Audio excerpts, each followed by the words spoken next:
I call the Honourable... Order. I call the Honourable Bill English right of reply. Well, Mr Speaker, it's a privilege to be able to just wind up this budget debate as the government looks to a confidence vote with some confidence. Mr Speaker, I was very pleased to hear Minister Tolley's speech because she, along with other ministers, have done an excellent job over the last six years now, almost 6 years, of providing better public services when we've had a tight budget. They worked hard. And done it again this year. So at a time when the government is spending less new money by a large factor than the previous Labor government, we're seeing improvements in those kind of issues which are at the core of the purpose of our public services. Because this is a government that seeks to resolve problems, reduce misery, not fund a system that feeds off it, which is where the Labor Party are. The Labor Party believe in state monopolies that fund services that feed off misery. And they don't want problems solved because the less misery, if you have less misery, you have less government. And that is the key to this budget. This budget, the government will spend 30% of GDP, down from 35% just 4 years ago. And the reason we have been able to control expenditure is not from slashing and burning. It's from understanding the core drivers of criminal behaviour, of educational failure, social dysfunction, and starting to act on them. And I say starting because it's pretty clear that the changes we're bringing about in the public services are only just getting going, and the benefits are only just starting to flow. There is so much more to be done. And that is why we have a surplus. We have a surplus because what works in our communities works for the government's books. Less crime, less spend, you get a surplus. More educational achievement, less remedial teaching, you get a surplus. That's what's working. And Mr Speaker, that is in the context of a growing economy. We're having a confidence vote. This was a confident budget for a confident country. A budget for a country that knows where it's going, from a government that knows what it's doing. And that is why it's going to win the confidence vote in this parliament. That's right. Because it's in the context of an economy that's growing and New Zealanders beginning to understand that all New Zealanders can share in the benefits of that growth. And this time round, New Zealand families with young children. And Mr Speaker, that is the product not of any big particular decision in this budget or the previous 5 of the John Key-led national government. It's the product of considered and consistent change over time, always working towards sustained economic growth that year after year can deliver dividends to New Zealand households, because they don't really measure it on GDP. They measure it on better job security. Well, it's a lot better now than it's been for a long time. And on whether their incomes are likely to rise. Well, Mr Speaker, if New Zealand achieves, well, it's interesting the member keeps quoting that, because that's about the average most years, including when he was in the government. In any given year, when Labor was in government, 45% of the workforce didn't get a pay rise. But I'll tell you what they were doing. I'll tell you what was happening. They were paying 10% first mortgage interest rates. The cost of living was going up. Inflation by 2007-8 was 5%. And today it's less than 2%. So they had no wage rise, interest rates going through the roof to 10% and the cost of living going up by 5%. Okay, well let's discuss some of the members' proposals that came up through this budget debate. Here's one. Here's a question. What is the Labor Party's immigration policy? Well, all I'd say is don't ask them because they don't know. Because I think it's Phil Twyford said they were going to cut it to a net 5,000. So I expect on this weekend at the ethnic functions in Auckland, Labor members will be getting up in front of the Indian community saying, there's far too many of you. We're going to cut the number. We're going to slash the number. No more Indians. And then, because they're true to their word, they'll be going off to the Chinese celebration and saying, too many Asians in housing auctions around Auckland. They're all Chinese. We're going to slash the numbers. And that is what, and then they're going to go down to the Pacifica functions. That's right, and they're going to say, no more family members from the Pacific Islands, because Phil Twyford and David Cunliffe said on radio, we are going to slash immigration in order to control the housing market. That's not just what it means, it's what they said. It's what they said. Labor's immigration policy is to slash migrant inflows. Now, I think it is a bit weird.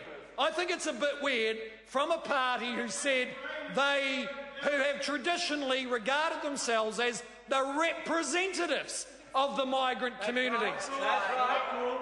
But we'll be there. Ms Collins will be there. Sam Lotuinga will be there. Kenwell Bakshi will be there. And they will write down what Grant Robertson says to those. But then it's not weird when you think about what they're saying to low-income New Zealanders. What do they say? Well, I'll tell you what they're saying to low-income New Zealanders. They're saying, I thought you might be interested. They're saying, we've got this really bright new idea, which is to increase KiwiSaver contributions so that the Chinese buyers don't have to pay higher interest rates. Okay? Or the Indian buyers don't have to pay higher interest rates. And so we've asked a simple question. By how much would you need to increase KiwiSaver contributions in a compulsory scheme to offset 1% increase in interest rates? What do they say? Well, they don't know. So we've done our own calculation and it's 15%. 15%. So the Labor Party on the weekend is going to be out in the Otara market saying to women who have the second job in a household doing 25 hours cleaning in the middle of the night during the week to feed their family, you have to join compulsory super. And we are going to take 9% of your gross income off you. And that's not enough, because when the Chinese drive the interest rates up, we're going to put it up to 15%. And we'll be listening. What a stupid, dangerous, unfair policy. That's right. That's right. And that's apparently, so slashing immigration and forcing low-income people to save money they don't have, that's Labor's response to the budget. Now, I used to think they were lazy, but I didn't think they were that silly. I really didn't. And I'm looking forward to campaigning in South Auckland with the growing interest from the Pacifica vote, where we can stand up and say, jobs are growing, wages are rising. And they'll stand up and say, we're going to slash your take-home pay and make sure your family can't come to New Zealand. That's right. But you know what they'll do? They'll say something completely different. And as usual, we'll have no idea what their policy is. Because in here and in the office buildings and on Radio New Zealand, they say compulsory super and slash migration. But when they get out in the suburbs of Auckland, they'll be saying, I don't know what they'll be saying. Well, they'll be sounding like Martin Luther King. That's what they'll be doing. Order. Martin Order. Luther King. Sorry.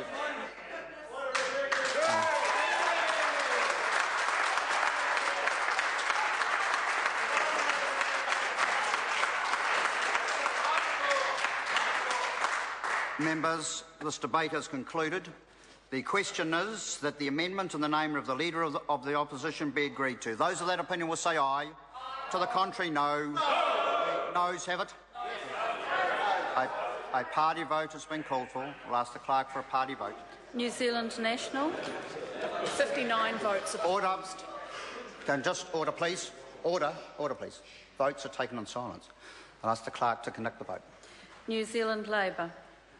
34 votes in favour. Green Party. 14 votes opposed. New Zealand First. 7 votes opposed. Māori Party. Order, please. The Green member. The Speaker, I seek leave to change our vote. So, order, please. This is the vote for the Green Party? Yes. Can you just... we haven't announced the result, so what is the correct vote? 14 votes in favour. 14 votes in favour. Thank you. Māori Party. 3 votes opposed. Mana. 1 vote in favour. Act New Zealand. 1 vote opposed.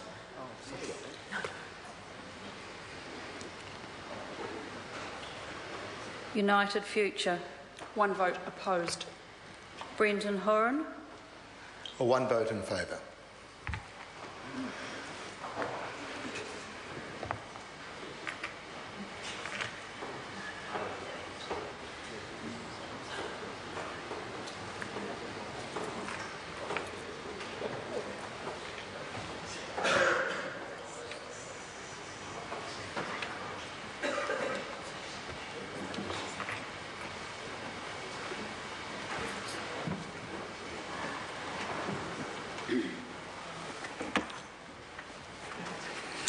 Members, the ayes are 50, the noes are 71. The amendment is not agreed to.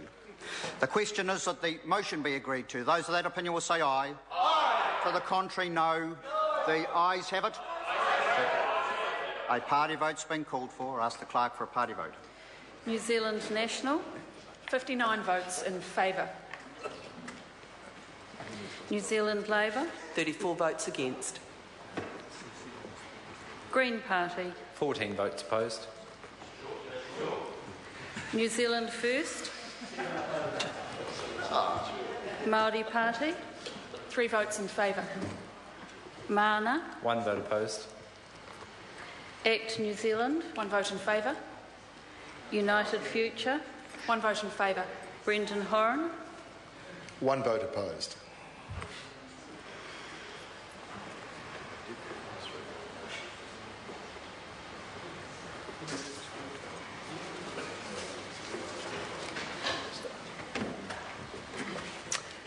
Members, the ayes are 64, the noes are 57. The motion is agreed to.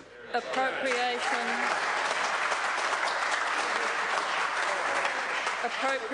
2014-15 Estimates Bill, second reading.